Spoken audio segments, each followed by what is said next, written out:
Bonjour à vous, amis auditeurs de Radio Courtoisie, le libre journal des controverses. Comme tous les samedis matins, c'est le grand rendez-vous de Radio Courtoisie. Je salue bien entendu mon prédécesseur du libre journal de Géopolitique Profonde, Nicolas Stocker et Lara Stam. Il avait un plateau relevé.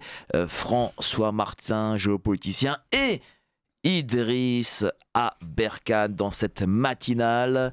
Vraiment une excellentissime émission sur les événements de cette nuit au Moyen-Orient.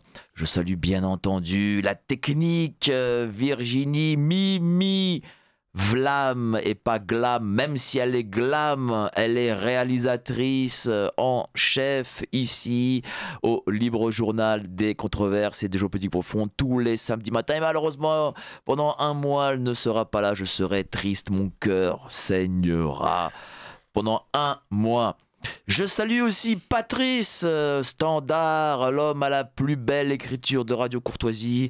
Il attend vos commentaires et je sais que vos commentaires seront excessivement nombreux parce que c'est un comeback que nous avons à la radio. Oui, j'ai utilisé un anglicisme et je vais mettre de l'argent dans le cochonnet derrière, il est à ma gauche.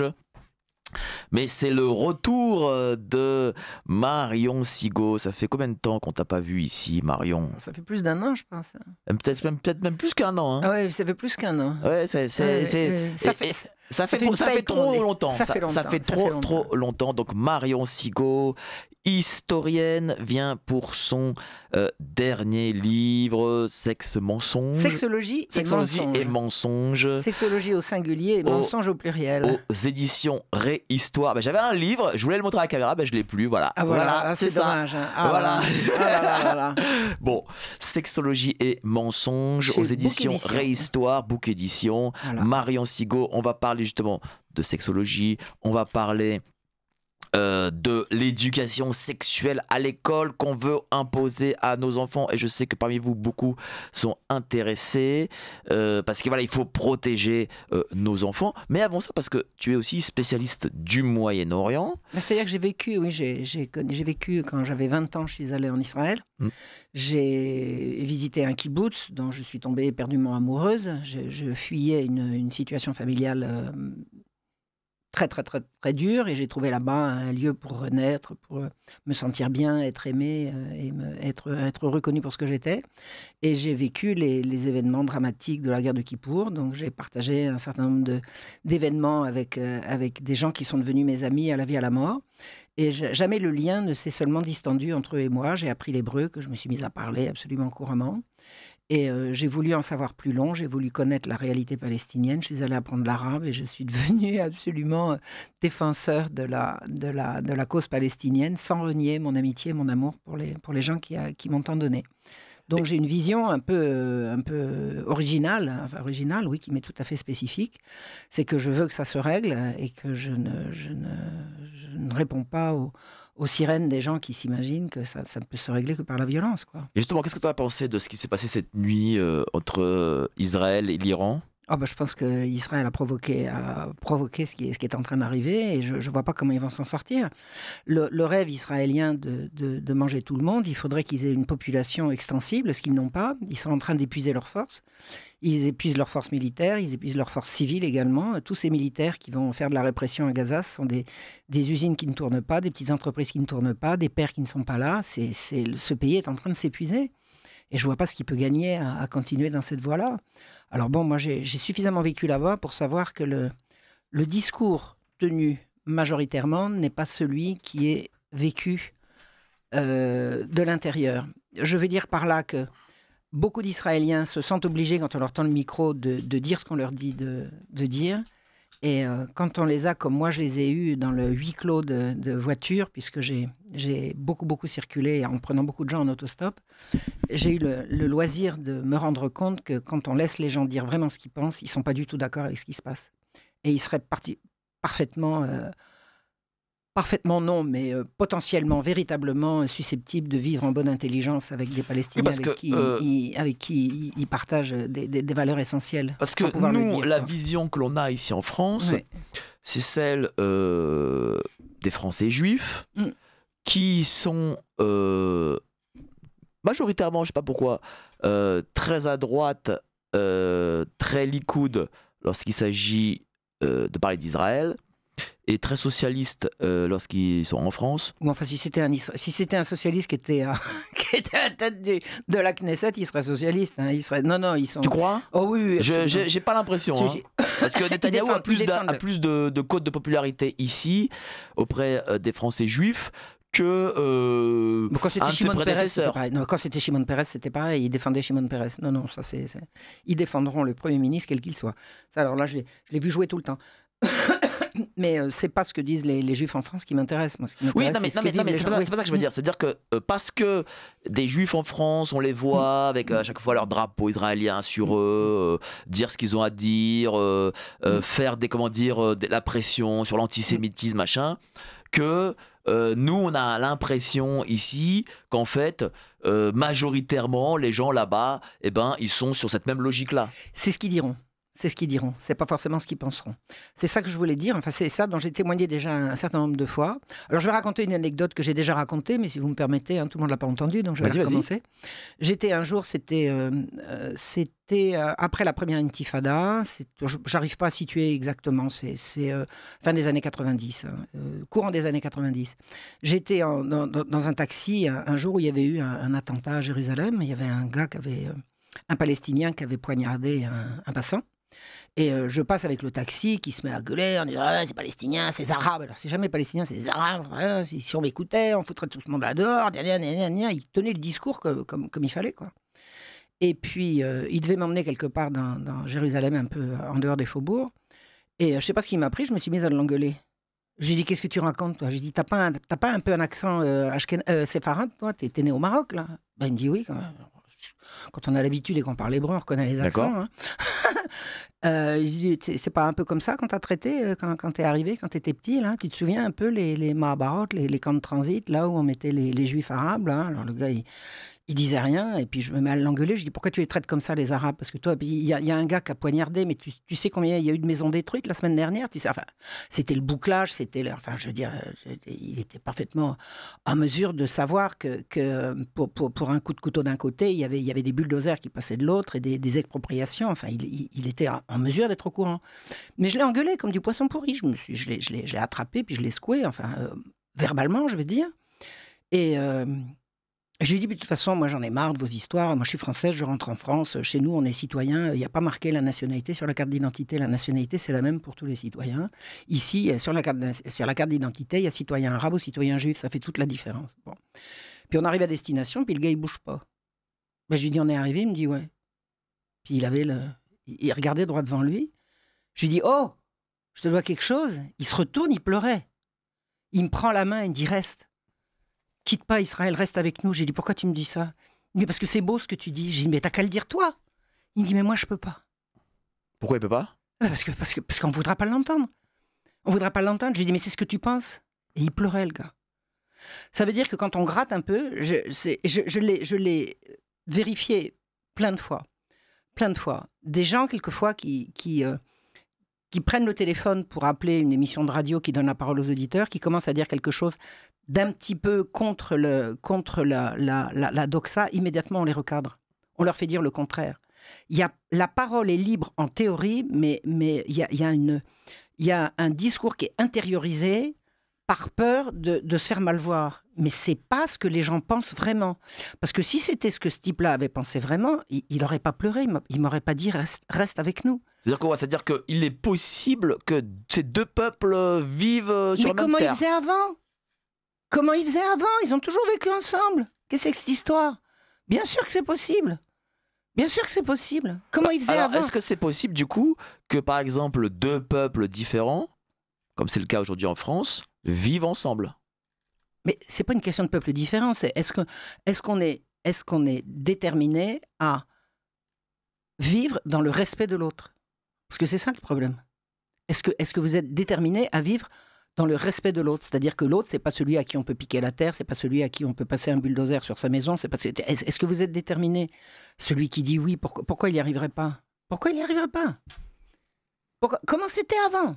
Comment c'était avant? Justement, comment c'était avant? Eh ben, avant, ils étaient tous palestiniens de religions différentes. Ils étaient tous palestiniens. Avant, ils étaient tous palestiniens et arabes. Arabe, c'est une langue, c'est pas une race. Arabe, c'est arabophone.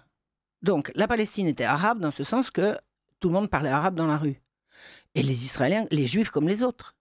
Puis un jour, les sionistes sont arrivés, ils ont dit, on va introduire une autre langue, puis on va vous pousser pour prendre la place, en gros. C'est là que les problèmes ont commencé. Moi, j'ai bien connu Nazareth. Hein, j'ai écrit un livre qui s'appelle Mansour Kardosh, Injuste à Nazareth. Je pense que je vais le ressortir bientôt. Il ne portera pas ce titre-là, mais je vais le ressortir bientôt. Un jour, Mansour Kardosh, il s'appelait. Il était né à Nazareth. Et je suis allée le voir en 1995 ou 16, je crois. Je suis allée lui rendre visite à Nazareth. Et on est allé à une messe, dans la grande basilique de Nazareth, on est allé à une messe des rameaux. Et il me dit, regarde Marion, regarde. Alors, après la messe, tout le monde se retrouve sur l'esplanade. Tu vois ce monsieur-là? C'est un musulman. Tu vois cette dame? C'est une musulmane. Regarde ces enfants-là, ce sont des petits musulmans. J'ai dit, pourquoi tu me dis ça? Il me dit, tu serais venu il y a 50 ans, je t'aurais dit, regarde ce monsieur-là, c'est un juif. Regarde cette dame-là, c'est une juive. Et il me dit, ils viennent à nos fêtes et nous, on va aux leurs. Mais maintenant, les juifs se sont exclus de ces fêtes-là. Ils viennent plus à nos fêtes, on va plus aux leurs. On est resté entre chrétiens et musulmans. Et dans le temps, il y avait également des juifs qui vivaient avec nous. On était tous palestiniens, de confessions différentes, mais tous palestiniens avec la même histoire, le même. Et qu'est-ce qui a créé cette différence? C'est quoi? C'est le sionisme essentiellement? Mais bien sûr. Des gens sont arrivés en disant, nous, on va avoir une loi spéciale, on va avoir une législation spéciale. Il va y avoir telle loi pour les juifs. Par exemple, la loi sur la terre, essaye d'acquérir une terre si tu n'es pas juif, tu peux toujours te brosser, tu n'y arriveras pas. Mais est-ce qu'en réalité, à chaque fois, ça ne se passe pas comme ça au final, lorsque des peuples différents entre guillemets, cohabitent ensemble? C'est pas une question de cohabiter. C'est une question de. Je vois pas pourquoi des gens ne pourraient pas cohabiter dans le respect de la culture où ils arrivent. Parce qu'en fait, c'est ça le problème. Les Palestiniens qui étaient chrétiens, juifs ou musulmans, ils vivaient tous ensemble sur la même terre depuis des siècles et des siècles. Donc, ils cohabitaient parfaitement. La cohabitation se pose un problème s'il y a un envahisseur. S'il n'y a pas d'envahisseur, il n'y a pas de problème. Les Juifs qui sont arrivés en disant « poussez-vous parce que nous on veut la place », c'est pas pour cohabiter, c'est pour pousser les gens dehors. C'est ça qui s'est passé avec les sionistes. Alors il y en a qui se sont intégrés, j'ai rencontré des Israéliens juifs tout à fait intégrés dans des sociétés très très proches des Palestiniens et eux n'auront pas de problème avec les Palestiniens, ils n'en ont jamais eu, ils n'en auront pas. Alors on va continuer cette discussion, mais je vais quand même montrer à la caméra c'est un autre sujet, cet excellent livre, c'est un autre sujet, mais... Comme on est dans l'actualité, donc parlons aussi d'actualité, comme tu es aussi spécialiste de cette question, parce que tu as habité, donc c'est intéressant d'avoir ta voix. Donc voilà, Marion Sigaud, Sexologie et mensonges, voilà, un excellentissime livre. Je vous invite vraiment à le commander sur Book Édition. Voilà, je le donne à Nicolas. Ben, allez, tu peux rentrer, Nicolas, prendre ton livre parce que tu vas recevoir Marion Sigaud début de semaine. Voilà, allez, c'est les directs. Merci Mike. Bonne lecture. Voilà. Et donc on va continuer. Allez, 5-10 minutes sur Israël, et puis parce qu'on tient quelque chose, et puis après on va parler évidemment du livre. Enfin, moi, je comprends ce que tu veux dire, mais moi j'ai l'impression, je te dis sincèrement, sans pas que ce soit Israël, Palestine, tout ça, quelle que soit la terre dans le monde, en Asie, en Europe, où qu'on veuille, dès que deux cultures différentes s'installent dans un même endroit, peut-être qu'une forme de vivre ensemble peut exister dans un premier temps, je ne dis pas, mais au final, c'est comme l'huile et l'eau. Non, mais je suis d'accord avec toi. On ne peut pas faire cohabiter deux cultures différentes. Mais je suis d'accord avec toi. Ce que je veux dire, c'est que la différence, elle est probablement culturelle, parce qu'il y en a qui sont arrivés de l'extérieur et qui ont voulu imposer leur culture et leur. Et pas que la religion. Mais c'est est ce que différente. je dis. C'est ce que je dis. C'est ce que je veux dire. Ça n'est pas une question religieuse. Ça n'est pas une question religieuse. C'était quand la Palestine était arabe et sous domination ottomane. Hein, juifs, chrétiens et musulmans cohabitaient très bien parce qu'ils étaient tous palestiniens. C'était la même culture, ça n'était pas la même religion. Donc ce que je veux dire, c'est que culturellement, certainement, mais religieusement, certainement pas. Ils peuvent cohabiter sur le plan religieux. Maintenant, c'est une question culturelle, effectivement. Est-ce que des filles qui se baladent avec les fesses à l'air et des décolletés provocants peuvent cohabiter avec une population arabo-musulmane pudique non, il faut qu'il y en ait un qui se plie à l'autre. On sait par exemple qu'à Tel Aviv, il y a la Gay Pride et compagnie. Ah non, mais ça, c'est incompatible. Voilà. Et puis, oui, mais moi, les gens en France, les gens qui m'imposent la Gay Pride, ils peuvent être franco-français comme moi, je ne les tolère pas non plus. Là, par exemple, tu as parlé de ce juif d'origine marocaine qui est d'Afrique du Nord. Bon, c'est une culture, on va dire, orientale. Mais tous ceux-là là, qui sont venus de Pologne, de Russie, de Tchéquie... Ils sont arrivés avec un projet... mais ce que je veux te dire, c'est que eux, ils sont dans une culture... Ils ne sont pas dans une culture orientale. C'est clairement. Voilà, clairement. et donc ce n'est... Non, mais eux, ils ne veulent pas rester. Ils ne resteront pas. J'en ai suffisamment parlé avec suffisamment d'eux. Ils ne veulent pas vivre avec les Arabes. Donc, ils ne le feront pas. Non, ils ne veulent pas. Ils ne veulent pas. Soit ils se feront massacrer, soit ils partiront. Moi, je vais te dire une chose. Je pense que... Je pense qu'ils ne veulent pas vivre avec les Arabes. Pour moi, le projet israélien, et je vais donner mon avis, parce que je ne donne pas souvent mon avis là-dessus, il est mort-né. Pourquoi? Peut-être pas né, mais en tout cas, je pense qu'il est mort. Et je vais te dire pourquoi. Il se trouve que moi, je suis... mes parents habitent, tout le monde le sait, pas très loin de la radio, même quasiment en face. Je suis donc du 16e arrondissement, je suis un môme d'ici quasiment. J'ai fréquenté les écoles d'ici, donc je connais un peu les juifs, parce qu'il y en avait... En tout cas, à l'époque de ma génération, moi je suis de 80, il y a énormément de juifs ici. Et donc, je les vois un peu, voilà. Et comment dire? Et quand j'étais môme ou adolescent, il y avait en Israël, il y avait quoi? Il y avait 10% d'Arabes. Aujourd'hui, je crois qu'il y en a d'Arabes israéliens. Je crois qu'aujourd'hui, il y en a 20 ou 30%, enfin quelque chose comme ça. Tu crois qu'il y avait 10% d'Arabes? Oui, il n'y avait que 10%. C'était pas tant que ça. Aujourd'hui, il y en a beaucoup plus. Parce qu'en fait, la démographie fait tout, en fait. La démographie fait tout. Dans le sens où, et c'est le même problème qu'on a en France, c'est-à-dire que si démographiquement, Dupont-Durand sont minoritaires, c'est fini. C'est plus la France, ce sera plus la France. Et ben là, Israël, c'est pareil. C'est-à-dire que comme ils seront très vite minoritaires et en plus entourés à l'époque... J'entendais les gens ici dans le 16e arrondissement dire il y a 100 millions d'Arabes autour d'Israël, machin. Je pense qu'aujourd'hui, il y en a 200 millions au moins. Ou peut-être 300 millions. Il faudra rappeler quand même qu'ils sont chez eux. Oui, non, mais c'est pas ça que je veux dire. Ce que je veux te dire, c'est que, en fait, quand tu n'es qu'un petit noyau de 7-8 millions et que à l'intérieur, il y a en plus 3 millions ou 4 millions de gens que tu peux pas voir dans tes frontières, et que autour de tes frontières, il y a plus 100 millions, mais 300 millions, comment veux-tu réussir quand tu n'es que 7 millions et que, la première chose à faire, c'est peut-être déjà de ne pas les provoquer, de ne pas leur taper dessus. Mais si en plus tu fais ça, pas les massacrer, de ne pas leur piquer leur terre, avec en plus, pas les diffamer comme on fait, quoi. Avec en plus, comment dire, une haine des deux parties. Donc, non, mais la haine, elle est quand même savamment entretenue. La haine des Arabes, elle est savamment entretenue. Moi, je me souviens quand j'étais au kibbutz, quand j'ai commencé à vouloir aller avec ma petite bagnole de location me balader chez les Arabes. Attention, il y a des Arabes, méfie-toi, c'est des Arabes. Attention, je crois qu'il y a des Arabes. Enfin, les Arabes, c'était dès que tu approchais un Arabe. Les kibbutz, en plus, c'est des gens de gauche. En plus, c'était des gens de gauche. Oui, ils n'étaient pas une contradiction près. Donc, il y a une espèce de haine, de peur et de rejet des Arabes qui était inscrite à l'école. Et moi, les premières prises de conscience que j'ai eues, ce sont des amis du kibbutz, des Israéliens du kibbutz, qui m'ont dit moi, la première fois que j'ai croisé des Arabes, j'ai été indigné de la différence qu'il y avait entre ce que je voyais et ce que j'avais entendu à l'école. Et à l'école, c'était au kibbutz. Et moi, je vais te dire une chose. Il y a une haine des Arabes qui est complètement irrationnelle, quoi. Première fois que j'ai parlé avec des Arabes, je les ai trouvés charmants, bien élevés et parfaitement civilisés, quoi. Je parle des Arabes israéliens, bien sûr. Mais moi, je vais te dire, j'ai peur pour cette partie du monde. Hein. Oh bah ça, c'est clair que ça va mal se terminer. C'est clair que ça va mal se terminer. Moi, je vais te dire une chose. Comme la démographie fait tout, et qu'un jour, ils seront tellement acculés qu'ils ne pourront pas réagir autrement, j'ai peur, très sincèrement, que dans cette partie du monde, les Israéliens utilisent l'arme nucléaire.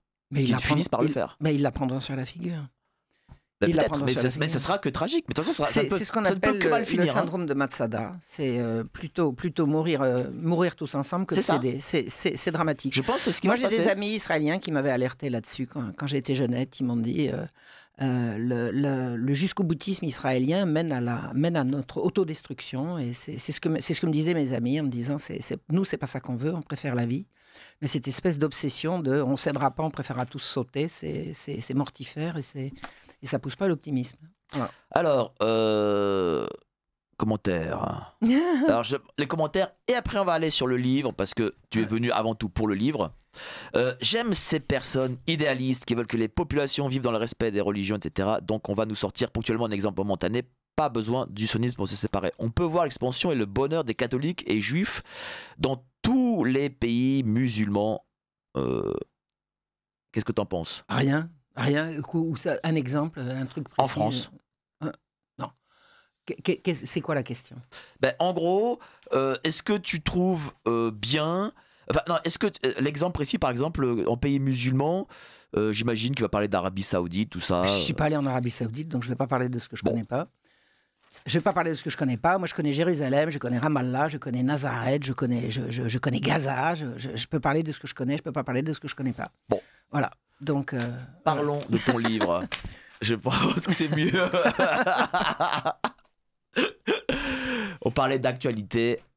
Marion connaît bien. Ah bah tiens, ça afflue. Tu fais affluer les commentaires. Bon, ton livre Sexologie et mensonges. On va en parler parce que c'est quand même excessivement important. c'est Moi, je le vois et justement très peu de médias relayent. C'est-à-dire que, je parle pas forcément de ton livre, mais je relaye cette fameuse sexologie et éducation sexuelle. Et quand il relaye, c'est pour dire en gros que non, on a tort, c'est du complotisme, ce que les institutions et l'État veulent faire sur les enfants, c'est-à-dire apprendre des pratiques sexuelles à l'école, des choses comme ça, c'est faux, ce n'est pas vrai. C'est une façon, en réalité, l'État veut juste protéger les enfants. Protéger les enfants, ouais. Ça, c'est faux, évidemment. Mais évidemment que c'est faux. On ne protège pas les enfants du sexe en leur parlant de sexe. Les enfants n'ont pas à être informés sur le sexe. Le sexe, c'est l'affaire des grandes personnes. À la rigueur des adolescents, on sait que c'est à ce moment-là que ça s'éveille. Mais là, les programmes de sexualisation des enfants, ça commence à la maternelle. Hein, et les enfants doivent être protégés des choses du sexe. Les enfants sont là pour grandir, ils sont là pour apprendre, ils sont là pour apprendre les limites qu'on ne leur apprend plus. Maintenant, un apprentissage, c'est quoi? C'est apprendre les limites. La limite entre moi et maman, entre moi et mon petit frère, entre moi et l'autre. C'est ça, un apprentissage. Et l'éducation à la sexualité, si tu as envie, fais-le. C'est l'inverse. C'est l'inverse. C'est pousser les enfants à devenir des monstres. Hein, qui vont après poignarder, couper la tête. Non, enfin, bon, on en est là. Alors, donc, une éducation, c'est l'apprentissage de l'interdit, de la limite, dans le cadre duquel le développement personnel peut se faire. Et là, l'éducation à la sexualité, c'est rigoureusement l'inverse. On apprend aux gosses à dire « je veux, je prends ». Alors, cette éducation à la sexualité, elle ne vient pas de nulle part. Bien sûr. Elle a une origine. L'origine, c'est le nouvel ordre mondial qui ne portait pas ce nom-là d'emblée, mais qui est quelque chose qui existe quand même depuis très longtemps. Il y a un désir d'hégémonie mondiale d'un certain nombre de gens qui veulent réduire la population. On appelle ça les eugénistes.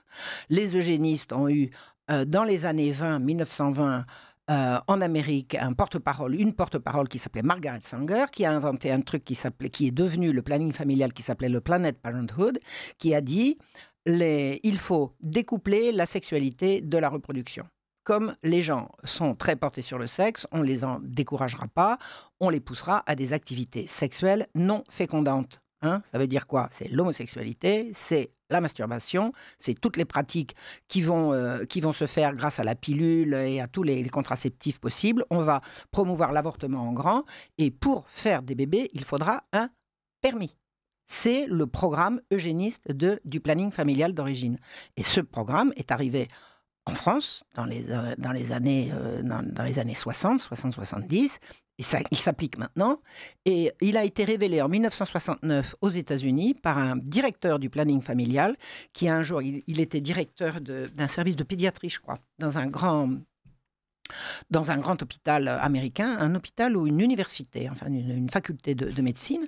Et il a convoqué ses confrères, collègues et anciens étudiants pour leur dire: j'ai une révélation à vous faire, ne prenez pas de notes, je me mettrai en danger, mais si je vous le dis, c'est parce que personne ne pourra nous faire reculer. Et il a déroulé le plan eugéniste de réduction de la population mondiale par la multiplication d'un certain nombre de maladies, l'eugénisme le plus débridé, le plus décomplexé, c'est-à-dire que, incluant l'euthanasie.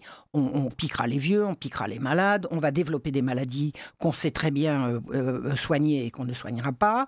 On va promouvoir l'homosexualité tous azimuts. Le programme s'est appliqué, on l'a vu. Brusquement, l'homosexualité qui était à la marge est devenue quasiment une revendication. On a fait accroire, et ça c'est le travail de Kinsey, on a fait accroire qu'une personne sur 10 était homosexuelle ou avait des pratiques homosexuelles courantes, ce qui est faux, c'est un mensonge, ça fait partie des grands mensonges de la sexologie. Et on a promu l'avortement, au début comme une nécessité, après comme un bien, après comme un droit, et maintenant comme un droit constitutionnel. Donc maintenant on avorte, on fait plus de bébés, on couche pour satisfaire une pulsion immédiate, comme si on pouvait créer une société dans laquelle le droit fondamental, c'est de céder à ces pulsions immédiates. Mais si ma pulsion immédiate, c'est de manger ce que tu as dans ton assiette, tu me laisses faire ou tu m'envoies une baigne? Je veux dire, ça va jusqu'à là. Et la pulsion immédiate, ça peut également consister à dire, il fait froid dehors, je m'installe chez toi. Hein. C'est ça la pulsion également. Donc, si on veut vivre dans une société civilisée, on sait qu'une société civilisée, elle a des interdits. Les interdits, on a une civilisation qui les donne. Chez nous, c'est la civilisation chrétienne. Ailleurs, c'est la civilisation musulmane. Ailleurs, c'est encore une autre civilisation. Chacun chez soi, avec ses règles, avec ses normes. Et le plan du nouvel ordre mondial, c'est on fait éclater les règles et les normes. Chacun fait comme il veut. Et il y aura une police pour réprimer tout ça. Donc, le plan tel qu'il a été énoncé en 1969, il a été énoncé comme... Alors, il est consultable sur la toile sous le titre du Nouvel Ordre des Barbares et on peut l'acheter aux éditions de Saint-Rémy. Donc, c'est le plan qui se déroule à l'heure actuelle. Il y a ce personnage qui est central dans ton livre aussi. Enfin, on va parler de Madame, mais d'abord on va parler de ce Kinsey parce qu'on le connaît. Kinsey, K-I-N-S-E-Y. Oui, c'est vrai, mais je prononce pas très. Je suis pas très anglo-saxon, hein, c'est pour ça. Donc,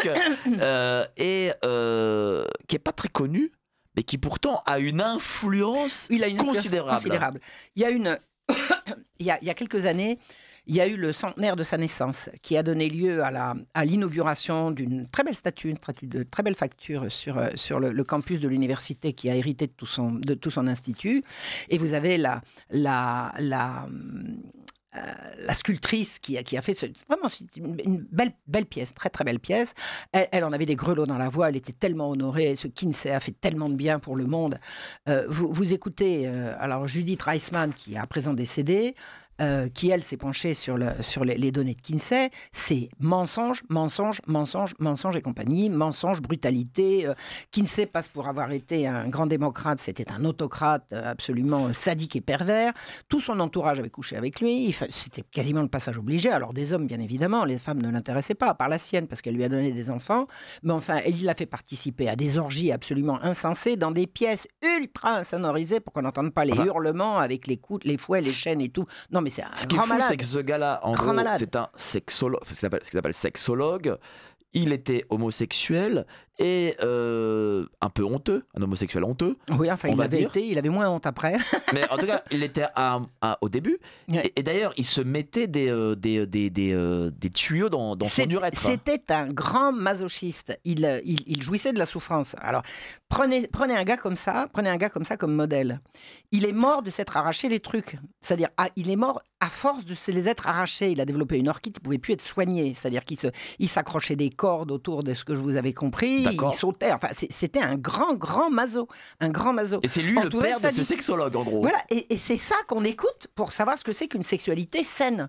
Il était entouré de gens qui devaient impérativement coucher avec lui pour pouvoir... il y avait deux choses pour pouvoir participer à son équipe. Il y avait coucher avec lui et répondre à des questionnaires excessivement intrusifs et excessivement gênants qu'une fois que Kinsey les avait entre les mains, il faisait ce qu'il voulait des gens. Il tenait, pratiquement, on peut dire qu'il a tenu l'Amérique qui compte, l'Amérique décisionnaire dans ses fiches. Dans ses fiches. Vous tenez un pays avec des confidences comme ça. Avec des confidences comme ça. C'est un peu le Epstein du siècle dernier, quoi. Ah bah c'est clair, c'est clair.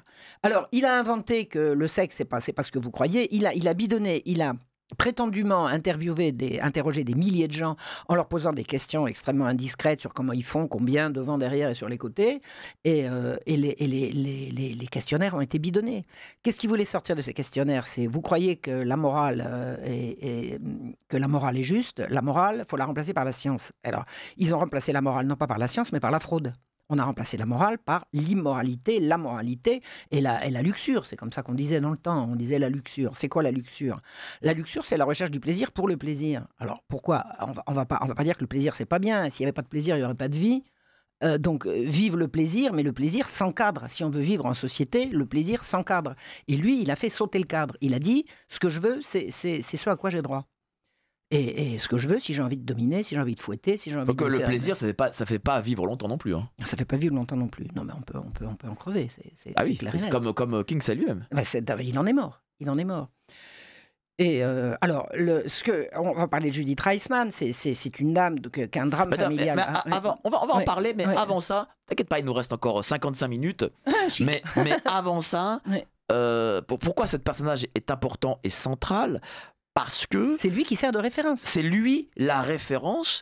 Et ça, faut vraiment que les auditeurs le comprennent. C'est que tout ce que vous avez à l'école aujourd'hui, ça se réfère à lui. Question éducation sexuelle et tout, c'est lui.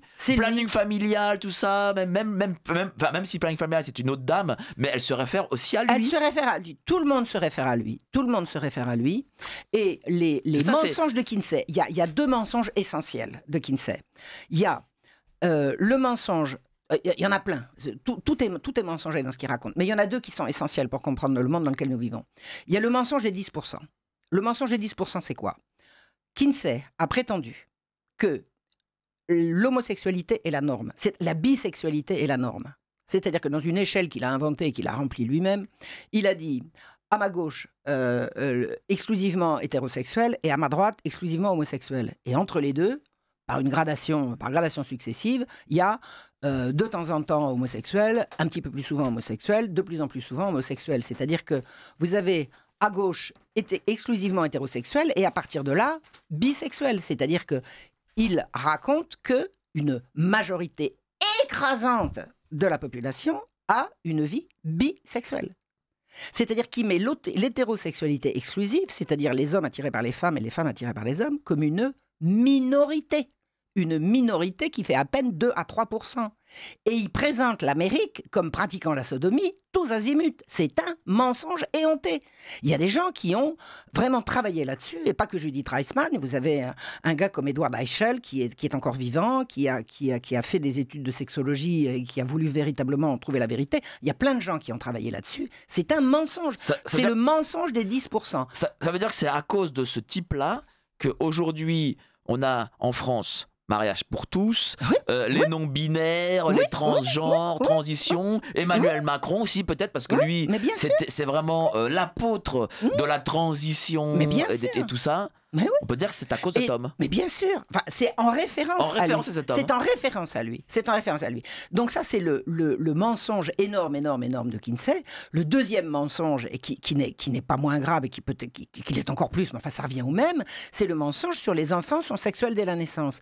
Il a raconté qu'on pouvait provoquer des orgasmes chez des enfants depuis quelques mois jusqu'à sans limite. Provoquer des orgasmes, provoquer des orgasmes. Or, il est avéré, Judith Reisman a fait l'enquête et l'enquête a été probante, il est avéré que ce qu'il appelle des orgasmes qui ont été provoqués par des manipulations, par des manipulations, par des viols de petits-enfants, par des gens qu'il a payés, qui est armés de chronomètres, ont masturbé ces enfants, les ont vraisemblablement maltraités, torturés, les enfants hurlaient, essayaient de fuir et tout, et toutes les tentatives des enfants d'échapper à ces mauvais traitements étaient qualifiées d'orgasme. C'est un crime contre l'humanité, c'est un crime contre l'humanité, un crime contre l'enfance, contre la vie, c'est une abomination, et c'est ça qui sert de référence. C'est ça qui sert de référence. Judith Reisman a essayé par tous les moyens de le dénoncer, elle l'a dénoncé, elle n'a pas été entendue de l'institution. L'université n'a pas voulu l'entendre. Alors je vais dire quelque chose quand même qui est important. Judith Reisman, elle a commencé à écrire en 1977. Non, son premier livre est paru en 1982, je crois. Hein. Donc ça fait quand même déjà longtemps. C'est par mon intermédiaire que le premier livre d'elle est paru en français. Ils étaient où les sexologues français? Ils étaient où les éditeurs français? Ils étaient où les universitaires français? Ils étaient où les psychologues français? Ils étaient où? Ils n'avaient pas entendu parler d'elle? Oui, mais rappelle-toi que dans les années 70-80, en France, nous avions, peut-être encore toujours, mais en tout cas c'était l'apogée à cette époque-là, toute cette fameuse intelligentsia de la rive gauche qui était très favorable à la pédophilie. Mais bien sûr. Bah, c'était Donc, rappelle-toi, Libération. C'était les dignes héritiers de Kinsey, c'est clair et net. Oui. C'est clair et net. Bah, il y a Gabriel Matzneff. Alors j'ai écrit un petit livre sur Gabriel Matzneff qui s'appelle De l'amour et du crime, du sexe et des enfants. C'est une espèce de lettre ouverte. Moi, quand j'ai commencé à comprendre toutes ces choses-là, j'ai découvert Gabriel Matzneff. Je suis allé en bibliothèque, j'ai lu 1 livre, 2 livres, 3 livres, 4 livres. Après, j'ai arrêté parce que vraiment, c'était... voilà, j'avais compris l'essentiel. Et je lui ai écrit une espèce de lettre ouverte, sans m'adresser à lui directement, mais en m'adressant à lui, mais je veux dire pas personnellement, quoi. Et sans le nommer. Maintenant, je peux le nommer puisqu'il a été démasqué, mais j'ai mis ce petit texte sur la toile et j'ai commencé à comprendre ce que c'était que la pédophilie dans les milieux chics, dans les milieux... Les enfants ont droit à la sexualité. Non, d'abord, foutez-nous la paix, vous n'êtes pas des enfants. Quand les enfants réclameront, je veux bien accepter de les écouter, mais c'est pas les enfants qui réclament, hein, c'est les adultes qui les obligent à regarder des images qui les choquent, à tenir des discours qui les choquent et à parler de sujets qui les choquent. Et il faut ficher la paix aux gosses. La sexualisation forcée des enfants, c'est la destruction de l'enfance. Et effectivement, les années 70, c'est les enfants, ils ont bien le droit, les enfants, ils ont bien le droit. Alors, on peut faire référence à la fameuse pétition de 1977, pendant que Judith Reisman, de son côté, elle commençait véritablement à comprendre. Il y a eu une pétition en France qui a circulé en 1977 pour demander que 2 ou 3 pédophiles emprisonnés pour avoir couché avec des gosses soient libérés au titre que, des années de prison pour des baisers et des caresses, ça suffit. Pourquoi ça suffit? Pourquoi? Parce que des baisers et des caresses, mais des baisers et des caresses, même consentis, on n'a pas à donner des baisers et des caresses d'ordre sexuel à des enfants. Moi, si j'ai un gosse qui me saute dans les bras, et Dieu sait si j'aime les enfants et s'ils me le rendent bien, je cherche pas à les faire jouir et il n'en est pas question. Il n'en est pas question, il n'en est jamais question. Jamais. Jamais. Je veux dire, c'est tabou, c'est interdit, c'est tout. Il y a des tabous, il y a des interdits. Et l'interdit sur le sexe, sur les enfants, c'est un interdit qu'il faut rétablir. De toute façon, on est dans une société qui ne veut plus d'interdits. Le résultat, c'est que maintenant, il y aura des portiques et il n'y aura pas de règles. Il y aura des portiques pour surveiller les gosses quand ils vont rentrer, mais il n'y aura pas de règles pour leur apprendre que non, c'est non. Non, c'est non. C'est ça, c'est vrai. Et ce Kinsey, justement, il faut le démasquer, il faut en parler, il faut le faire. Il faut de plus en plus le faire connaître. Et justement, voilà, Judith Reisman, elle a été la première à démasquer les travaux de ce monsieur. Absolument. Alors, pas uniquement, pas tous les travaux, parce qu'il y a beaucoup de gens qui ont énormément critiqué Kinsey. Et d'ailleurs, quand on lui a signalé l'existence du docteur Kinsey, elle a lu des bouquins qu'on lui a recommandés. Elle a été affolée de ce qu'elle voyait. Mais surtout, ce qu'elle a compris, c'est en lisant le fameux tableau 34 de la série des orgasmes et en écrivant au directeur... Alors, qu'est-ce que le tableau 34? Le tableau 34, c'est le nombre d'orgasmes que les enfants, entre quelques mois et 14 ans, peuvent éprouver en 24 heures. C'est le tableau hallucinant, quoi. Entre quelques mois et 14 ans. Un gosse de 4 ans, il a 26 orgasmes en 24 heures. Il a dormi entre quelle heure et quelle heure? Et puis, comment il les a eus, ces orgasmes? On peut savoir. Alors, elle a voulu savoir. Elle a écrit à l'Institut Kinsey, au directeur, qui lui a dit, par des techniques orales et manuelles. Elle a compris. Des techniques orales et manuelles, c'est-à-dire qu'ils ont violé ces gosses. Ils les ont violés. Donc, ce qu'elle a découvert, 2 choses simultanément. C'est que les enfants on se sert de viol d'enfants, mais de centaines d'enfants. Et elle en a découvert à l'origine 317, mais quand elle a fouillé un peu, elle en a trouvé 2000. Ça, c'est la première chose. Et la deuxième chose, c'est que les professionnels ne veulent pas l'entendre. Les professionnels sexologues. Les professionnels de l'enfance, les professionnels de la protection de l'enfance ne veulent pas l'entendre. Alors, Comment ça, il ne va pas l'entendre? C'est-à-dire? eh ben, elle a été invitée à un congrès à Jérusalem, un congrès de sexologie. Tous ces sexologues, ils étaient là pour parler du sexe avec les enfants notamment. Et puis voilà, elle s'est présentée à l'estrade avec le fameux tableau 34 et avec les explications de Kinsey sur comment ils avaient obtenu ces orgasmes. Et elle leur a dit, regardez, vous êtes là des scientifiques qui vous rendez complices d'un crime contre les enfants. C'est de la torture, c'est du viol. Eh bien, au lieu de l'applaudir, ils l'ont chassée. En disant, celle-là, il faudra la faire taire. Ça veut dire que toute l'agent sexologique de l'époque, je crois qu'il y a des je suis même persuadé qu'il y a des sexologues qui cherchent sincèrement et proprement à améliorer les relations conjugales. Je pense que ça existe. Mais le reste, c'est la promotion du sexe avec les enfants. Mais ce Kinsey, voilà, qui avait son institut en Amérique, quand même, une démocratie à l'époque. Non, mais allez, on va dire entre guillemets démocratie. Allez, voilà. Bon, disons une société avec des contre-pouvoirs. Voilà. C'était dans les années 50. C'est 40-50. 40-50. Dans un pays dit puritain. Comment ce type-là a pu avoir un institut aussi important, infiltrer l'appareil d'État et recevoir, j'imagine, beaucoup d'argent pour faire ça? Eh ben parce qu'il a été missionné pour ça. Il avait un financier, c'était l'Institut Rockefeller, et il avait un super protecteur qui s'appelait la CIA. C'est-à-dire que le plan dont je vous ai parlé tout à l'heure, le plan du nouvel ordre mondial, c'est un plan qui se déroule à l'échelle mondiale, supervisé par à la fois l'Institut Rockefeller, qui est toujours là, hein, et par la CIA, pour promouvoir la réduction de la population à l'échelle de la planète. Et pour réduire la population, il faut faire en sorte que les gens ne fassent plus l'amour et ne fassent plus d'enfants. Ça, c'est le plan, réduction de la population. Le plan, c'est la réduction de la population. Et dont on voit d'ailleurs les derniers développements en France. Là, on est en train de discuter l'euthanasie. C'est quoi l'euthanasie? C'est bien la réduction de la population par l'élimination des plus faibles. C'est le même plan. C'est le même plan. Et Kinsey, il était chargé, dans ce plan, de renverser les valeurs et de renverser la morale. Et qu'est-ce que c'était le but? C'était de dire, ça n'est pas à la morale, ça n'est pas aux moralistes de dicter les règles. Ceux qui doivent dicter les règles, ce sont les scientifiques. Et il a fait passer pour scientifiques des abus sexuels sur des enfants, et pas que. C'est donc l'inversion des valeurs. C'est l'inversion des valeurs. Aussi... Et c'est le mensonge dans les grandes largeurs, quoi. C'est aussi l'attaque de l'état profond de ces sociétés contre la religion. La religion, c'est l'obstacle le plus sérieux pour eux. C'est l'obstacle le plus sérieux. Dans les textes, alors parce que tout ça, ça a été repris à la fois par les textes de l'Organisation mondiale de la santé, par l'UNESCO, l'UNICEF et toutes les grandes agences de l'ONU et l'ECOSOC. Toutes ces grandes agences de l'ONU font la promotion de cette éducation à la sexualité telle qu'elle a été promue par Kinsey. Et ce qu'ils disent, c'est qu'il faut libérer les gens des contraintes de la morale, de la religion, de la tradition, etc. C'est-à-dire qu'ils veulent avoir des enfants, des adultes, enfin des humains, complètement déconnectés de tout ce qui est moral et pour ne se concentrer que sur la satisfaction de leur besoin de jouir. Je suis désolé, mais moi, je ne veux pas vivre dans un monde comme ça. Je ne veux pas vivre dans un monde comme ça. Je vais mettre les pieds dans le plat. Vas-y. C'est une façon de préparer le terrain à l'antéchrist. Bah oui.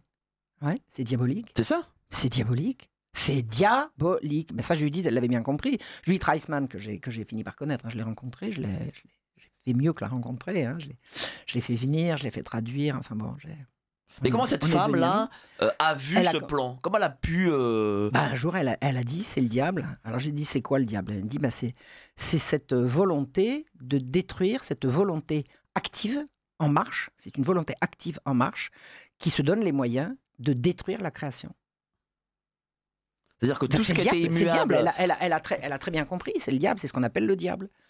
C'est pas la peine de l'imaginer rouge avec des cornes, hein, et avec une queue. D'ailleurs, pourquoi pas, mais le diable, c'est le mal, la destruction active en marche. Avec son apogée actuel et même sa symbolique qui est montrée au vu au-dessus de tous. On va prendre les JO, la cérémonie des Jeux Olympiques. J'étais horrifié de ce que j'ai vu. D'ailleurs, ça a déclenché une réaction d'horreur absolument dans énormément d'endroits. Alors, il y a une chose que moi je constate depuis de nombreux mois, c'est un retour à l'Église, un retour à la messe, un retour à la religion chrétienne chez nous, hein, je ne sais pas comment c'est ailleurs, mais qu'on n'avait pas vu avant. Ça a fait une espèce de réaction. Moi, j'ai été, il y a quelques années, je n'étais pas marraine et je suis déjà de 6 personnes. Ah, quand même. Oui, oui, oui, oui. Je suis encore de nouveau marraine et j'ai pas pu être marraine 2 fois parce que le jour de Pâques, j'ai porté sur les fonts baptismaux une femme de mon âge et j'ai pas pu aller au baptême d'un autre ami qui m'avait demandé d'y être et j'ai dit: «Je peux pas être aux 2 endroits à la fois». Donc voilà. À Pâques, la dernière, il y a 3 personnes qui me sont très chères, qui sont devenues catholiques. De celles de personnes que je connais très bien. Il y a un véritable renouveau vers la religion. C'est incontestable. En réaction à ce que C'est un ces gens réveil, font. c'est un réveil, c'est un réveil. Si vous croyez pas, si vous dites: «Ah, tout ça, c'est pas grave, c'est pas grave». Bon, mais si vous voyez le diable en marche, vous dites: «Maintenant, si on ne l'arrête pas, il s'arrêtera pas tout seul». Et c'est quoi le diable? C'est les politiques de destruction des valeurs qui sont actives, qui sont en marche et que si on ne les arrête pas, elles ne s'arrêteront pas toutes seules. Elles ne s'arrêteront pas toutes seules. Moi, j'ai senti, je savais longtemps à l'avance qu'on préparait le mariage pour tous. J'étais vent debout contre ça parce que je savais ce qu'il y avait derrière. Parce qu'on avait commencé avec le Pax. On avait commencé avec le Pax et puis en se moquant. Alors dès qu'une femme catholique se voit, ah, c'est une mal baisée, gna, gna, gna, gna, tout le mépris qu'il peut y avoir sur les femmes de conviction, c'est ce que Judith a subi de plus incroyable, quoi. Les caricatures qu'on a fait d'elle, comment ils se sont fichus d'elle aux États-Unis. Quand elle a commencé à dénoncer ça, il y a eu une bronca contre elle qui a été monstrueuse, monstrueuse, monstrueuse. Elle est restée droite comme un nid, elle a pas voulu céder et finalement elle a été rejointe par des gens très très bien qui ont pris le relais et puis et maintenant son travail est traduit dans beaucoup de langues. Comment elle, Judith, a découvert que ses travaux étaient en marche et que ça allait envahir comme ça l'ensemble de nos sociétés? Bah, sa fille, quand sa fille avait 11 ans, elle a été violée par le voisin du dessus. C'est-à-dire que Judith a compris que des enfants avaient une sexualité active et morbide à la fois.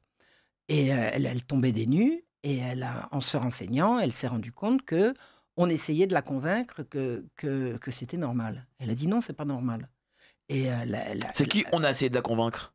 bah, quand elle a raconté à sa famille, à sa meilleure amie que sa fille avait été violée, elle a une tante sur la côte ouest qui lui dit: «Elle l'a peut-être cherché» et une copine sur la côte est qui Elle a lui dit: peut-être «Elle l'a peut-être cherché. cherché». Elle l'a peut-être cherché et quand elle dit: «Comment Quel âge elle voulez-vous?» avait, sa fille? 11 ans. Comment à 11 ans on peut chercher justement à se Alors faire réponse, violer? tu sais bien que les enfants sont sexuels dès la naissance. C'est-à-dire que 2 personnes qui ne se sont jamais vues et qui étaient de générations différentes, avaient repris pour elles-mêmes le discours Kinsey. C'est-à-dire que le mensonge Kinsey, les enfants sont sexuels dès la naissance, qui sont le résultat de ces viols dont on parle, était rentré déjà dans les mœurs. C'était déjà rentré dans l'esprit C'est-à-dire des gens. que par exemple, à l'école, déjà en Amérique, on faisait des cours dessus. Il y avait peut-être à la télévision aussi Alors, pas forcément à la télévision. C'est passé par les bibliothèques, c'est passé D'accord. par c'est passé par c'est passé par l'école. C'est passé par l'école. Jusqu'à ce qu'il y ait des lois absolument invraisemblables. Vas-y, continue. Jusqu'à ce que des lois absolument invraisemblables passent qui disent que la circulation de la pornographie aux États-Unis était interdite, parce que c'était les règles de l'Amérique pudibonde, et que grâce, entre guillemets, aux travaux du docteur Kinsey, des juges ont estimé que de l'information sur la sexualité pouvait circuler si c'était de l'information et si c'était à visée pédagogique. Hein? C'est-à-dire que la même pornographie, si vous la mettez dans une enveloppe et que vous l'envoyez et que l'enveloppe est saisie, vous pouvez aller en prison s'il y a de la pornographie, sauf si vous l'adressez à une école.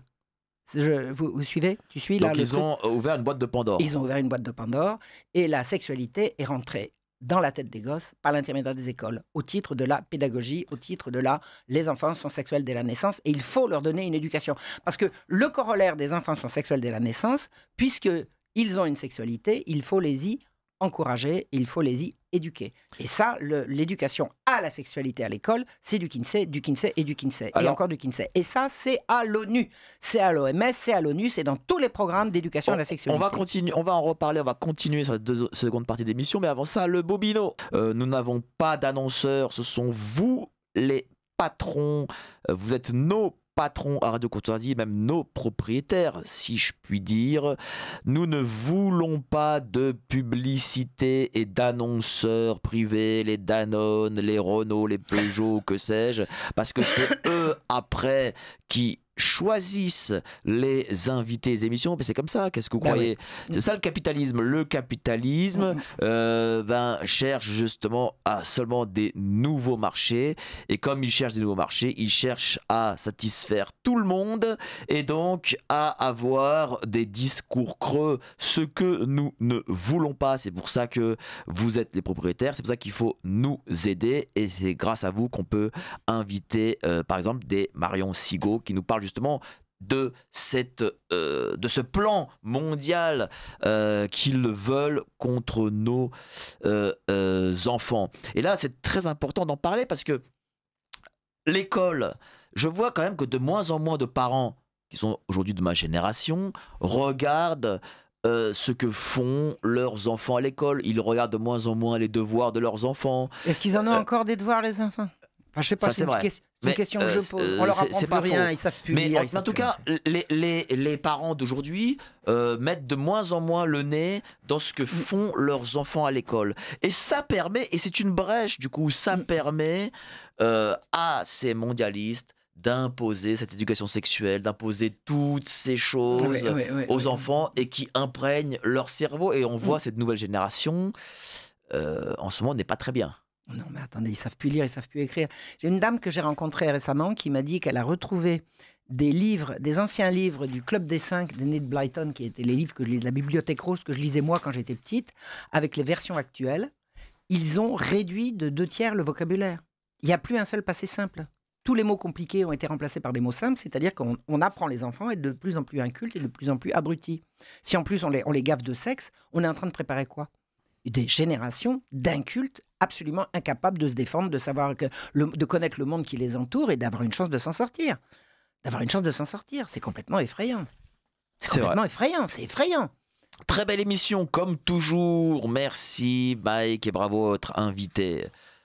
Merci à l'invité. Il faudrait qu'elle s'exprime plus souvent afin de réveiller les consciences. Peut-elle épeler le nom de la personne dont elle a parlé? Judith, comment? R-E-I-S-M-A-N, Reisman. Judith Reisman, dans le livre Sexologie et mensonges. Donc elle était...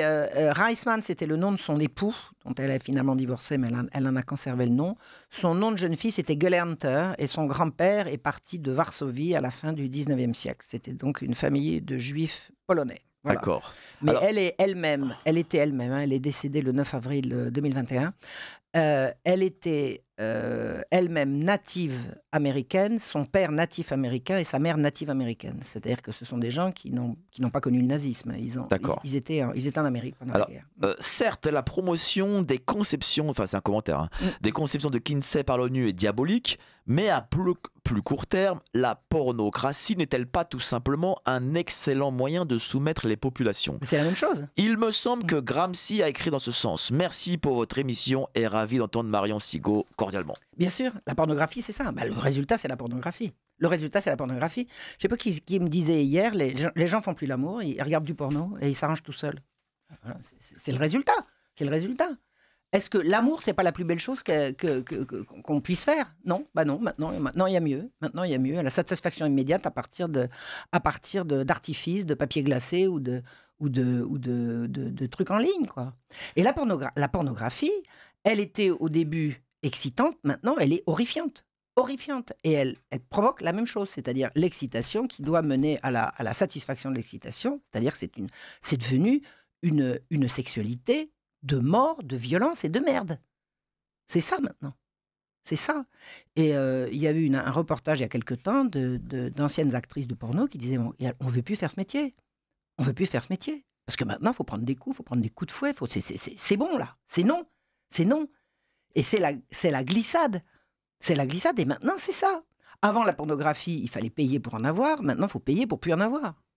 C'est-à-dire que c'est pas l'époque de Brigitte Lahaie ou des bourgeois sans canaille. Là, on est dans des choses où les gens se font du mal physiquement. Oui, puis alors, plus c'est véridique, plus ça a l'air vrai et plus c'est cher. D'ailleurs, il y a un truc qui existe qui s'appelle les snuff movies, où on Qu'est-ce sait que qu'il c'est? existe un marché de cassettes, enfin de films, sur lesquels des enfants sont mis à mort de la façon la plus atroce possible, et plus la mise à mort est atroce, et plus le spectacle est cher. C'est-à-dire que vous avez des gens qui gagnent des fortunes à torturer à mort des enfants, et vous avez des gens qui payent pour le regarder.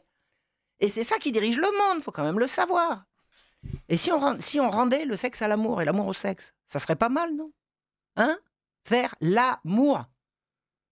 L'amour, c'est jamais dans aucun programme ça. Jamais le mot n'est prononcé. Moi, j'ai lu Qu'est-ce qu'il est dit justement? la jouissance, l'orgasme. Donc est-ce que toi t'as Orgasme. lu? Bah oui, non, j'ai lu. Moi, j'ai lu tous les programmes. Tous les programmes de l'UNESCO, de l'UNICEF, de l'Europe. Je les ai tous lus. Et qu'est-ce qu'ils disent? L'orgasme, la jouissance. L'orgasme, la jouissance. L'amour, il n'y a pas. Le droit de jouir. Le droit de jouir. C'est quoi jouir? C'est de quoi je me mêle? C'est privé, ça. Vous en occupez pas. Vous occupez pas de ce qui se passe dans l'intimité des vies. Mais c'est récent, ça. C'est depuis Kinsey. Avant, jamais l'État ne s'occupait de ce qui se passait dans les alcôves. Maintenant, c'est étalé. C'est incroyable. Maintenant, il y a des droits. Les droits d'eux, non mais sans blague. Alors, le droit de... Bon, c'est pas nouveau, n'empêche. Hein, c'est pas nouveau. Hein. Il y avait dans la Berlin des années 30, il y avait une corruption des mœurs, c'était absolument phénoménal. Et le mouvement sexologique, il a quand même beaucoup démarré. Il a quand même beaucoup démarré là. Et puis après, il s'est exporté quand Hitler a lâché ses sbires sur l'Institut de sexologie. Bon, ben, ils ont déménagé en Amérique et puis ils y sont restés. Certains en Amérique, certains en France. Et voilà, c'est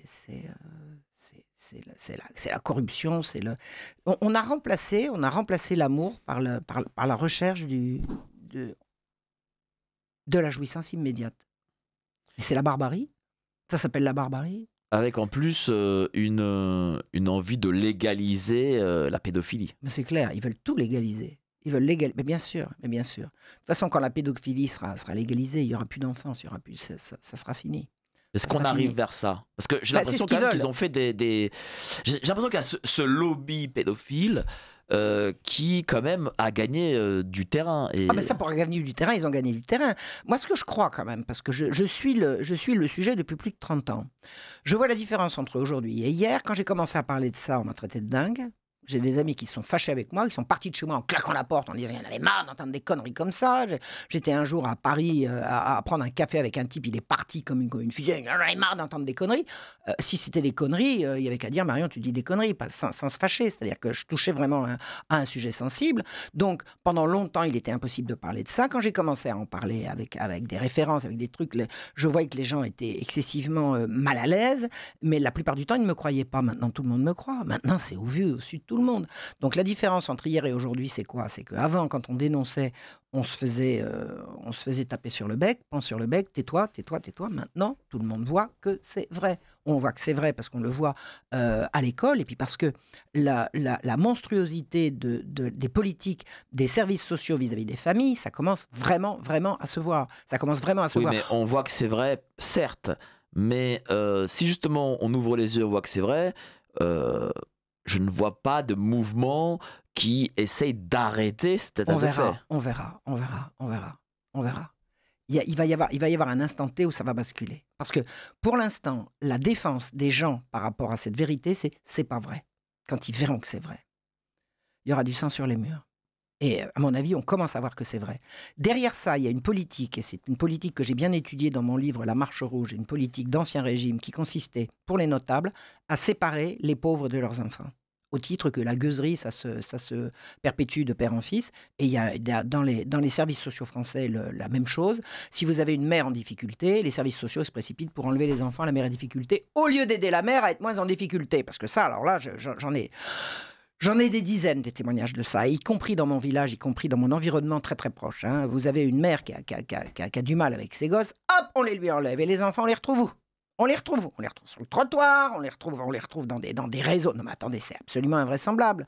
Les services sociaux n'ont jamais été là pour aider les familles, mais pour les briser, pour se servir des enfants. Ça se voit. Il y a vraiment en ce moment une dénonciation de ces choses-là, comme il y a une commission d'enquête qui est en train d'en parler, qui est en train d'expliquer ce que deviennent tous les enfants retirés à leur famille.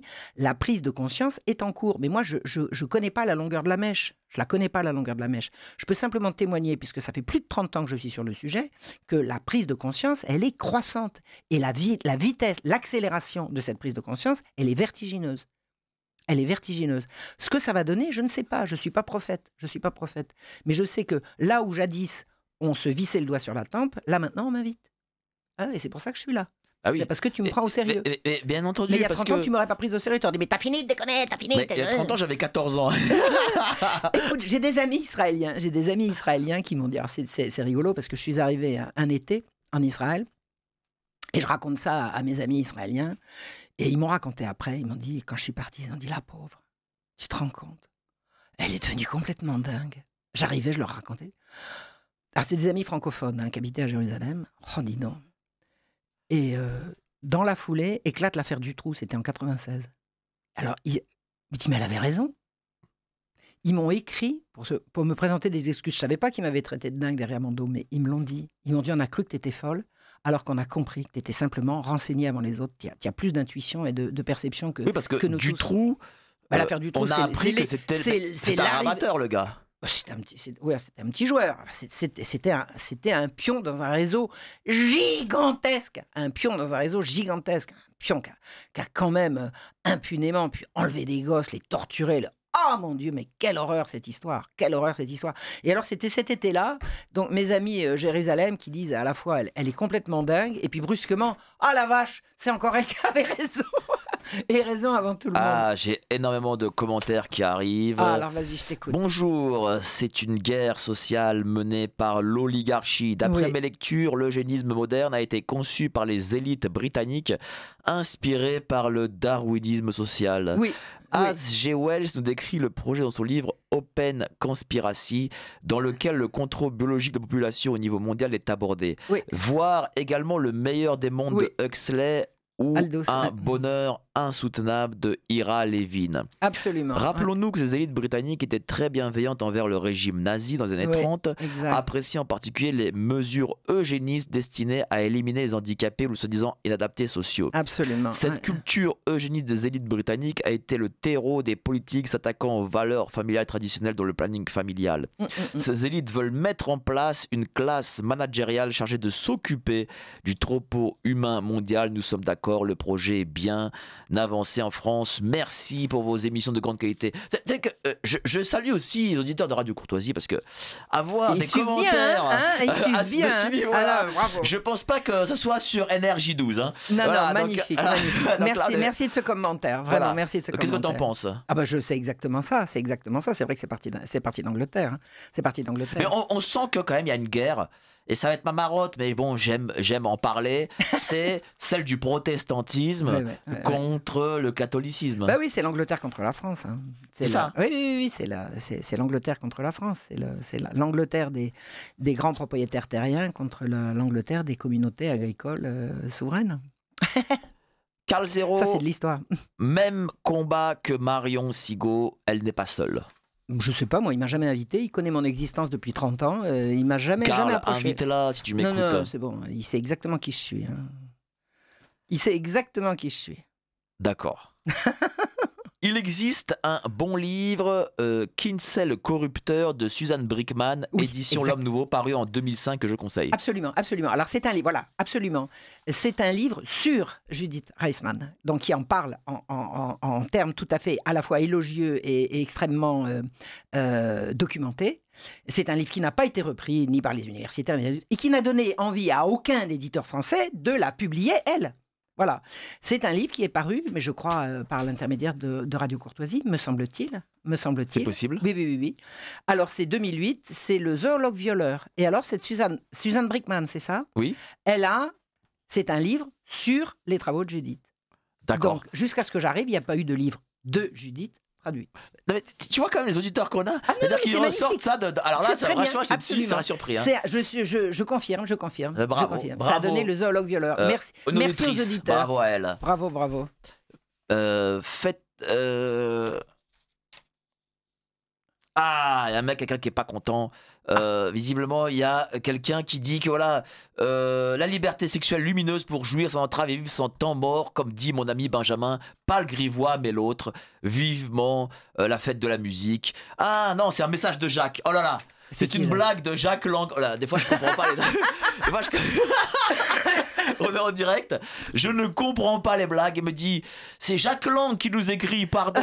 Monsieur Jacques, il dit, faites taire Marion Sigaud et Kinsey, stop Kinsey, rien en matière de liberté sexuelle lumineuse pour jouir sans entrave et vivre sans temps mort, comme dit mon ami Benjamin. Pas le grivois, mais l'autre. Rappelez-vous Benjamin Griveaux. Ah. Vivement explosion de ma fête de la musique avant la marche des fiertés pour tous les noms coincés. C'est moi, Jacques Lang, l'éternel. Bon bah Jacques Lang, t'as vu Écoute Radio Courtoisie. Non mais alors, moi je voudrais dire une chose aux gens, parce qu'il y a des gens qui m'ont dit vous êtes contre le plaisir. Je dis c'est ça me ressemble ça. Mais je veux pas le savoir. Faites ça dans l'intimité de votre vie privée. Ça n'a pas à être public. Il y a un truc qui s'appelle la pudeur qu'on considère comme de la bêtise. Je suis désolé, mais la pudeur, c'est ce qui respecte les uns et les autres. Madame Sigaud peut-elle faire mention du salon où elle sera présente pour dédicacer ses livres? Chez Anne Brassier, le 23, le 20... Oh, chez Anne Brassier, est-ce que quelqu'un... Chez Anne Brassier, oui. Chez Anne Brassier, la semaine prochaine, je crois. C'est où? À Paris. Il faudra... Alors, je recommande d'aller sur mon site marionsigaud.fr, ce sera indiqué. Voilà, maintenant, j'ai un site qui a été revu et corrigé parce qu'il était un peu chaotique. Maintenant, toutes mes interventions... Alors, je vais en Belgique lundi et mardi. Je vais au Puy-en-Velay samedi en 8, au Puy-en-Velay, à la librairie Les Arts Enracinés. L'excellent Maxime qui fait un excellent travail de promotion des auteurs comme moi. Et à Paris, Anne Brassier, je suis désolée, chère Anne, elle va m'en vouloir. Je ne suis pas capable de donner la date tout de suite, mais ça va être sur mon site d'ici demain soir. Donc marionsigaud.fr. Voilà, ce sera sur mon site demain soir. Sexologie et mensonges, édition Réhistoire, livre de Marion Sigaud. Tiens, Jacques Lang, comme il nous a contacté, donc il faut qu'on en parle un petit peu quand même. Jacques. Voilà. Jacques. Lui, il a été quand même... parce que Kinsey a eu ses porte-paroles, même après sa mort. C'est clair. Et lui en a été. Ah oui, il a fait partie des gens qui ont signé la pétition pour la libération des homosexuels emprisonnés en 1977. Non mais c'est clair. Le droit de jouir, non mais faites ce que vous voulez, mais je veux pas le voir, quoi. On a le droit de ne pas voir, c'est le droit de ne pas voir, c'est quand même incroyable. Maintenant, on voit des gens qui se sodomisent dans la rue. Moi, Dieudonné a mis en ligne il y a quelques années un couple sous un lampadaire, en plein milieu de Strasbourg. Un couple, une paire. Mais attendez, on a le droit de ne pas voir, on n'a plus le droit d'être choqué. Mais que ces choses-là retournent là d'où elles n'auraient jamais dû sortir, c'est-à-dire dans l'intimité. Il n'y a plus d'intimité maintenant. Et est-ce qu'il va y avoir un retour en arrière, ou est-ce que la boîte de Pandore a tellement été ouverte que ce n'est plus possible? Il y aura forcément un retour en arrière. Parce que moi, je crois que la pudeur est quelque chose de naturel. Prenez un petit enfant. Baissez-lui le pantalon, il va mettre tout de suite ses mains devant. Tchouc! Tout de suite. Oui, mais il ne veut pas qu'on voit. Parce que la pudeur est naturelle. Les institutions te diront que c'est la société qui forge. Oui, c'est la société. On vit en société. C'est la société qui forge. Maintenant, un petit garçon ou une petite fille à qui on retire la culotte, qui va immédiatement cacher ce qu'il ne veut pas qu'on voit, c'est pas la société. C'est l'enfant. C'est-à-dire que de lui-même. Ben bien sûr. Parce que c'est ta nature humaine. Mais c'est évident. C'est évident. Les gens ne sont pas naturellement exhibitionnistes. De toute façon, si l'exhibitionnisme est une déviance, c'est bien que c'est la pudeur qui est la règle. La pudeur est la règle. J'ai raconté à différentes reprises, mais je vais le redire. Alors après, on me dit, Marion, elle radote. Bah oui, mais on me repose les mêmes questions sur le même sujet, donc j'y viens. Il y a quelques années, il y a eu une émission sur France Inter. C'était le samedi matin, j'écoutais beaucoup France Inter, ce que je ne fais plus. Et il y avait des monitrices de colonies de vacances qui racontaient, elles se baladent à la plage et puis elles rassemblent les enfants en disant « Les enfants, une grande nouvelle, maintenant ça y est, on peut. » On peut quoi? Ben, on peut se balader tout nu. Alors maintenant, on va tous enlever nos maillots de bain et les gosses hurlaient. Ils voulaient pas. Ils voulaient pas. On leur présente comme une... Alors, on essaye de les détourner de leur pudeur naturelle en leur disant « mais c'est bien, c'est bien ». Les gosses ne voulaient pas. Ils poussaient des cris. Et pourtant, on leur a pas appris à ne pas vouloir. Ben non. Justement, on leur a appris à vouloir. On les a habillés. Ouais, très bien. Depuis que le monde est Mais mort, c'est on peut-être s'habille. c'est peut-être aussi pour ça que l'homme de nerf dental, c'est aussi couvert. Bah oui, je pense que oui. Alors, et c'est pas Enfin, j'en sais lié... rien, j'y étais pas. Moi, je suis pas préhistorienne. Hein. Bon. Historienne, Alors, je suis pas préhistorienne. tiens, Je sais que la pudeur, c'est la moindre des choses. on ouvre une parenthèse par rapport au début de l'émission parce que j'ai un commentaire qui est excessivement intéressant et on va revenir après sur le livre Sexologie et mensonges aux éditions Réhistoire. Chère madame, je vous apprécie énormément et j'ai été touché par votre témoignage sur votre expérience en kibbutz. C'est original et rafraîchissant. Cela dit, je m'insurge énergiquement contre votre affirmation que la haine des Arabes est enseignée à l'école. Non pas que cela soit fondamentalement faux, et encore ça dépend des époques depuis la création d'Israël. Probablement. Alors est-ce que ce monsieur nous envoie nos appels d'Israël? Je ne sais pas, c'est possible. Mais franchement, de nier ou d'omettre totalement de dire à quel point et les autres Palestiniens apprennent réellement une haine féroce et systématique contre les Juifs depuis toujours, avec des spectacles mettant en scène des terroristes se faisant exploser pour tuer un maximum de Juifs et allant direct au paradis. Les Juifs et les Arabes n'ont pas la même valeur et le même respect pour la vie.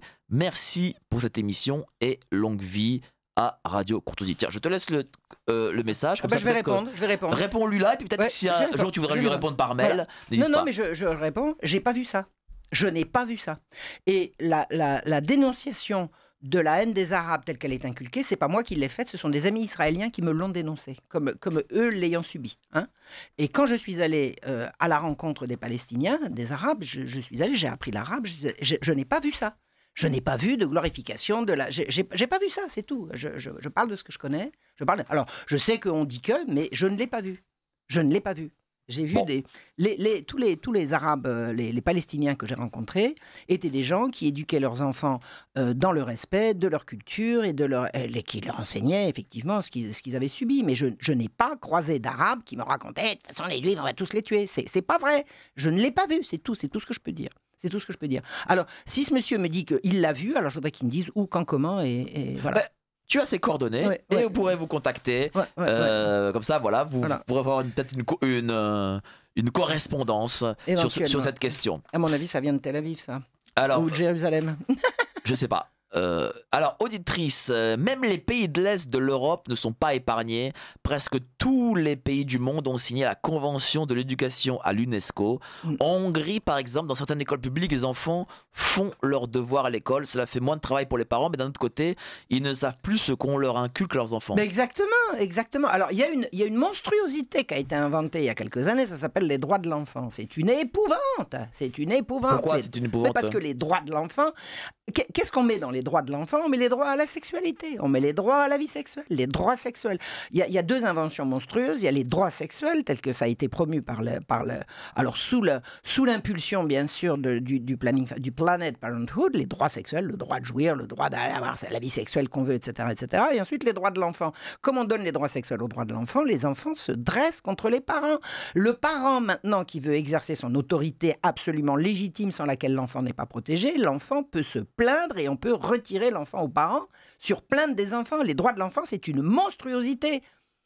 Au nom des droits de l'enfant, on ne protège plus les enfants. Un enfant qui dit « moi, mon père, il me fait chier, allez hop !»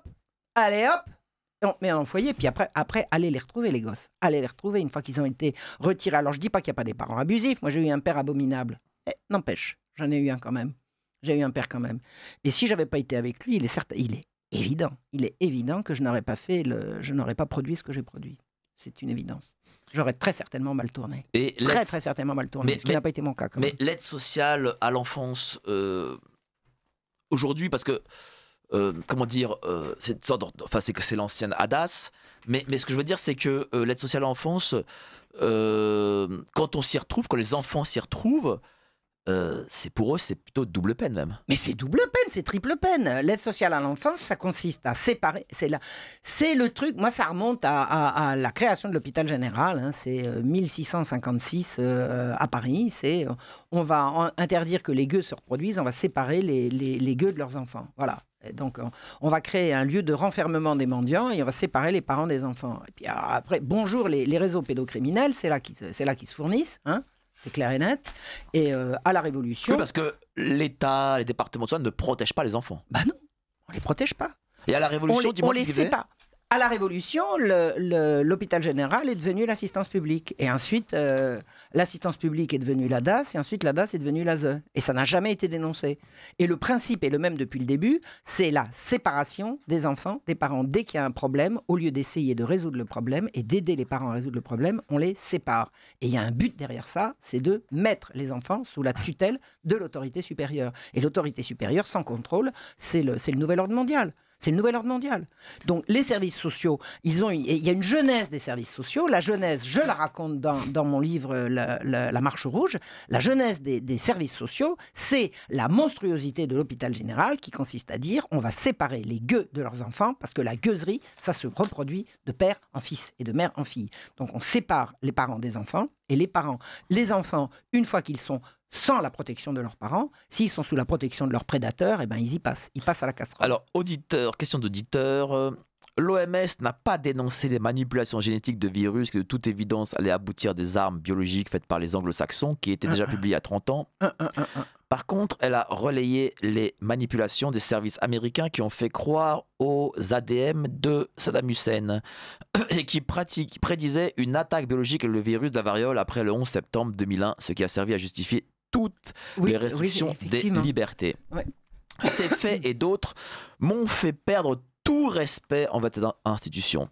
Madame Sigaud est dans la vérité. Le but est la mise en esclavage complet des hommes et les sociétés traditionnelles sont le rempart contre cette pourriture qui a corrompu la France et Rome, qui était la base de la civilisation catholique. On voit clairement qui sont responsables des guerres sans fin. Il parle de satanisme anglo-saxon. Oui, absolument. Satanisme anglo-saxon. Oui, mais enfin, qui a fait des petits partout. Hein. Qui a fait des petits partout. Oui, tout à fait. Tout à fait. Ah, tiens, bonjour, chère madame, votre expérience israélienne est très intéressante. Tiens, ça a marqué les gens. Mais dans les conclusions que vous tirez, il y a un hic. Oui, juifs et musulmans ont vécu des siècles ensemble. Mais alors, ils étaient tous des sémites.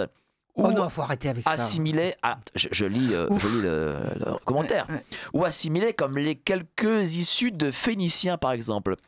Le sionisme, ce sont des juifs d'Europe centrale qui prennent possession de la Palestine. Ces gens n'ont aucun lien avec la culture orientale et sémitique. Exact. Ils ne sont devenus juifs que par intérêt.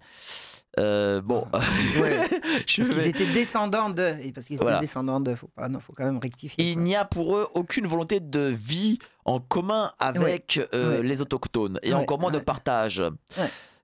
Voilà, seuls les autochtones qui acceptent une relation de larbin maître-esclave sont les bienvenus pour effectuer les basses besognes.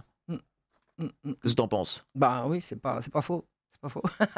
Bon. C'est pas faux. Non, c'est vrai que Alors, non, mais j'ai sursauté quand on a parlé de ces types, parce que quand j'entendais « je peux pas être antisémite parce que je suis sémite ». Bon, alors, le mot antisémite est un mot qui a été inventé, je crois que c'était fin du 19e siècle, pour parler de la haine des juifs. C'est pas parce qu'ils étaient sémites, c'est le mot qu'on a trouvé.